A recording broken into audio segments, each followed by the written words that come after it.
আসসালামু আলাইকুম everyone, welcome back to my channel. একজন দুইজন করে দেখতে দেখতে আমার চ্যানেলে ৩,০০০ সাবস্ক্রাইবার পূরণ হয়েছে। এটা আমার জন্য খুবই আনন্দের একটা বিষয়। পাশে থাকার জন্য আপনাদের সবাইকে অসংখ্য ধন্যবাদ। তো আজকের ভিডিওটা আমি শুরু করতে যাচ্ছি।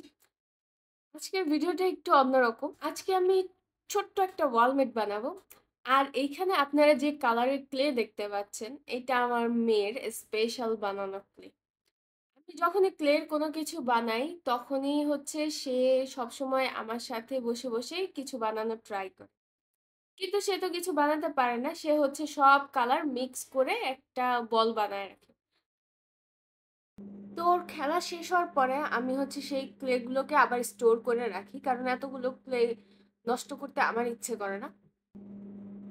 তো ও হচ্ছে একদিন যে ক্লে গুলো নষ্ট করেছিল সেটা দিয়ে আমি এই বোর্ডের উপরে হচ্ছে এটার ক্লের একটা প্লেট দিয়ে নিয়েছি, আর এটার উপরে আমার কিছু করার চিন্তা ছিল। তো ইদানিং আমি খুব টেক্সচার আর্টের ভিডিও দেখছি। তো চিন্তা করলাম যে ক্লে দিয়ে এরকম টেক্সচার আর্ট করা যায় কিনা, সেটাই একটু ট্রাই করে দেখি। যদিও টেক্সচার আর্টের জন্য যেই সব জিনিস বানানো হয় সেগুলা সম্পূর্ণই আলাদা, কিন্তু যেহেতু টেক্সচার আর্ট, আই থিংক এইটাকেও টেক্সচার আর্ট বলাই যায়। তো আমি এই ওয়ালমেটটার জন্য একটা ফুল বানিয়ে নিয়েছি বোর্ডটার উপরে। আর উপরে যে পাপড়িগুলো আমি দিয়েছি সেগুলোকে একটু হাইট দেওয়ার জন্য প্রথমে একটা বল আমি মাঝখানে রেখে নিয়েছি, আর সেই বলটার সাথেই হচ্ছে আমি উপরের পাতাগুলোকে অ্যাটাচ করে নিয়েছি। তো আমার এই ওয়ালমেটটা খুবই সিম্পল থাকবে, শুধু এই ৪টা পাতা আর হচ্ছে মাঝখানে ফুলটা। আর এইটার কালারটা হচ্ছে সব কালার মিক্স করে বানানো, তাই আপনারাও চাইলে এই কালারটা আনতে ট্রাই করে দেখতে পারেন।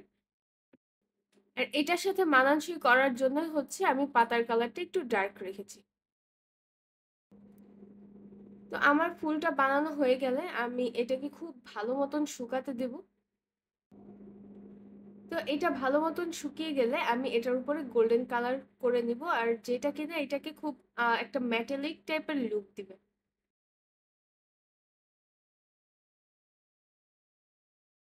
তো এই তো আমার ভিডিওটা প্রায় শেষের পর্যায়ে। এটাকে আমি একটা ডাবল সাইডেড কসটেপ দিয়ে হচ্ছে আমার ওয়ালে লাগিয়ে নিয়েছি। আপনাদের কাছে এই ওয়ালমেটটা কিরকম লাগলো অবশ্যই জানাতে ভুলবেন না। আজ তাহলে এখানেই বিদায় নিচ্ছি। আল্লাহ হাফেজ।